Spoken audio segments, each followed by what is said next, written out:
Hi, welcome to the Prairie Oaks Pulpit Bible Study. And it's been a couple weeks, but we're still in John chapter 17. John chapter 17, Jesus is praying for his disciples. He prays to the Father, and this isn't a very extended prayer, but it's very much about intercession. As he prays for himself, praying for that completion of his work and to be restored to glory with his Father, the glory that he had before he came to earth. And then we see where he prays for his disciples. They're about to be by themselves, and it's a very overwhelming thought for them. And so they get to hear Jesus pray for them before his departure. And I know that would have meant a lot to them. But then we're going to see that he expands the prayer, because we know that his prayers for his disciples is by extension to us, but he doesn't mess around in this section. Verses 20 through 26, he's going to pray for those that'll come to faith because of the work of his disciples. He's going to pray for us. So let's look at that. This is good stuff. John chapter 17, verse 20. I do not pray for these alone, but also for those who will believe in me through their word, that they all may be one, as you, Father, are in me, and I in you, that they also may be one in us, that the world may believe that you sent me. And the glory which you gave me I have given them, that they may be one just as we are one, I and them, and you and me, that they may be made perfect in one, and that the world may know that you have sent me and have loved them as you have loved me. Father, I desire that they also whom you gave me may be with me where I am, that they may behold my glory which you have given me, for you loved me before the foundation of the world. O righteous Father, the world has not known you, but I have known you, and these have known that you sent me. And I have declared to them your name, and will declare it, that the love with which you loved me may be in them, and I in them. And so we've seen where when Jesus was praying for his disciples, he prayed for God to keep them, to protect and preserve them. And that keeping them, their joy would be fulfilled, because Jesus' joy would be fulfilled. They would be protected and set apart from the devil, from the world, and they would be kept all the way to eternity. In that, he now praying for those who will come after. And he's praying for those that are his old disciples and those that will be made new disciples from their work going through history, that they would all be one. And one is the key term in this section. He's praying for unity, that they would be one in faith, one in spirit. And we want to unpack that thought, because on the one hand, you see where the Christian community doesn't seem very one. There's lots of denominations and things like that. But I don't think he's referring to institutional unity so much, even though it would be nice, right? But then, there's strength that comes from that, in that we have different cultures and languages and different giftings from the Holy Spirit. And so it's kind of been self-sifting into these different denominations. But what's more important is that unity within the body, that they would be united in faith in Christ. And I think that's really kind of where we see this fulfilled. Because we see in this, he says, that they all may be one, as you, Father, are in me, and I in you, that they also may be one in us. And you'll see as he goes through this, he's talking about you and me, and I in you. It goes back and forth. And so the first way in which we're united together is that we all have his Spirit. And I've given us some cross-references, I guess is the correct term for that, some cross-references. So if you want, keep your finger in John 17, but we're going to look in 1 Corinthians for a minute. Paul's letter to the Corinthians, they were a church that was not very united. They were bickering and arguing because some wanted to follow Paul, some wanted to follow Apollos, some wanted to follow Peter. And so you can already tell there's a sifting going on of people with different giftings and different strengths and different tastes, and they were wanting to sift, and he's like, no. We stay united in Christ. We're all just fellow servants and fellow workers. But speaking of those, in 1 Corinthians 12, one of the big things is he talks about there's a lot of different giftings given by the Holy Spirit. There's a diversity of gifts, but it's the same Spirit. Different ministries, but it's the same Lord. And there's diversity of activities, but it's the same God who works in all of us. And you drop down to verse 12, and he says, for as the body is one and has many members, but all the members of that one body, being many, are one body, so also is Christ. For by one Spirit we were all baptized into one body, whether Jews or Greeks, slaves or free, we've all been made to drink into one Spirit. For in fact, the body is not one member, but many. And so it's a powerful statement that even though we're all different, we're being united by one Spirit, and all have different abilities and ways of giving towards the kingdom of God. It's all supposed to work together, just like the human body, different parts doing different things, but it all works to make one work and be beneficial, not only for itself, but for others. And Paul so boldly in Galatians, he says there in Galatians chapter 3, this is kind of worth looking at, this diversity. He says in verse 28 of Galatians chapter 3, there is neither Jew nor Greek, there is neither slave nor free, there's neither male nor female, for you are all one in Christ Jesus. And so, whatever that background, one in Christ Jesus, there's an equality in that. Our world wants equality, but the only true equality is in Christ, where we're all equally saved by grace through faith in Jesus Christ. And so that first part of our unity in that is in his Spirit, him dwelling within us. And this is one of those, it's subtle, you could miss it, but it's kind of talking about the Trinity. Did you notice that?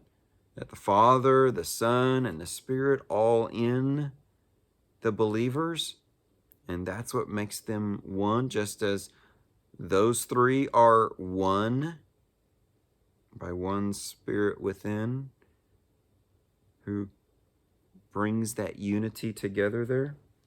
And so that's part of it. But there's something else going on in this that I think is also.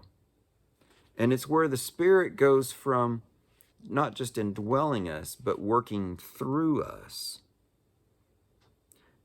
Again, going back to verse 21, that they all may be one, as you, Father, in me, and I in you, that they also may be one in us, that the world may believe that you sent me. The world needs to know, as it says in verse 23, I and them, and you and me, that they may be made perfect in one, and that the world may know that you have sent me and have loved them as you have loved me. The world needs to see this. Now, it's not the only time he said the world is going to be watching his people. If you go back to John 13, in John 13, he makes a statement you've probably heard it before. In verses 34 and 35, Jesus tells them, "A new commandment I give to you, that you love one another as I have loved you, that you also love one another. By this, all will know that you are my disciples if you have love for one another." And so the practical outworking of us all having God's Spirit within us is that we're supposed to love one another. It's supposed to be visible, to be noticeable. And so his prayer for unity also is a prayer for there to be love among one another. And there's a lot in the New Testament about us, one another, love one another, teaching one another. We don't all have to be the same, not uniformity, but that's real unity. And so, I didn't tell you to, but bonus points if you kept your finger there in Galatians, because now we're going to look in Ephesians, the next letter, where Paul tells, this is another one talking about this unity, but he's going to take it the next step. This is what unity will look like among you if you have the Spirit. Ephesians chapter 4, I'm going to start in verse 1. "I, therefore, the prisoner of the Lord, beseech you to walk worthy of the calling with which you were called, with all lowliness and gentleness, with long-suffering, bearing with one another in love, endeavoring to keep the unity of the Spirit in the bond of peace. There is one body and one Spirit, just as you were called in one hope of your calling, one Lord, one faith, one baptism, one God and Father of all, who is above all and through all and in you all." But we see where he says this is what it's going to look like. Walk worthy of what you've been given. Endeavor, strive to keep the unity of the Spirit in that bond of peace. Be at peace with one another, putting up with one another in love. Humility is in that lowliness. And as we do that, then God's going to be working in us. And that's where, again, it's going to sound like what we saw in 1 Corinthians. There's going to be some that are apostles, some that are prophets, some evangelists, some pastors and teachers, to equip the saints, to edify the body, till we all come to the unity of the faith and of the knowledge of the Son of God, to a perfect man. That's verse 13 there of Ephesians chapter 4. And so he's working that goal. That is what's proof of us having a Spirit and maturing in faith. It's that we'll start to have unity with one another in love. That's when we know we start to have matured. That's what he's striving towards. I want to give you one more. It's in the little letter of Philippians, because he's going to say kind of a similar thing. And sometimes we have to hear it more than once to really get it. At least I'm that way. So Philippians chapter 2. Notice again. "Therefore, if there is any consolation in Christ, if any comfort of love, if any fellowship of the Spirit, if any affection and mercy, fulfill my joy by being like-minded, having the same love, being of one accord, of one mind. Let nothing be done through selfish ambition or conceit, but in lowliness of mind, let each esteem others better than himself. Let each of you look out not only for his own interest, but also for the interests of others." That's what unity looks like, isn't it? There's that humility again. There's that not selfish, not conceit, but looking out to help one another in the body of Christ with mercy, affection, love, compassion. These all working together. And so, as Jesus prays for unity there in John chapter 17, this is the outworking of it. And as you can tell, the institutional unity becomes almost irrelevant, or maybe even natural, if the supernatural work of the Spirit is taking place in our hearts through our actions and our attitudes. And I've been privileged to see that take place at times, and very thankful for that. And so, as we do that, then something amazing happens. That as we mature in our faith, knowing who Christ is, and the Spirit working within us, and walking in the Spirit, in love and compassion and humility, we're practicing for heaven. And that's the last half of his prayer for all of us, isn't it? In that verses 24, Father, I desire that they also whom you gave me may be with me where I am, that they may behold my glory which you have given me. For you loved me before the foundation of the world. His prayer is that we would see his glory. So he receives glory as we have unity, even in spite of not having uniformity, but instead the diversity of who the Spirit brings in, bringing us to unity as we love one another and serve one another, help one another. He says he receives glory, and in that we will one day see his glory, because all will be together from every kingdom, every tribe, every tongue, and every people group will be there at the throne of the Lamb, giving him praise, because we will be where he is, because he made the way for us to be there. Glory. What a wonderful opportunity.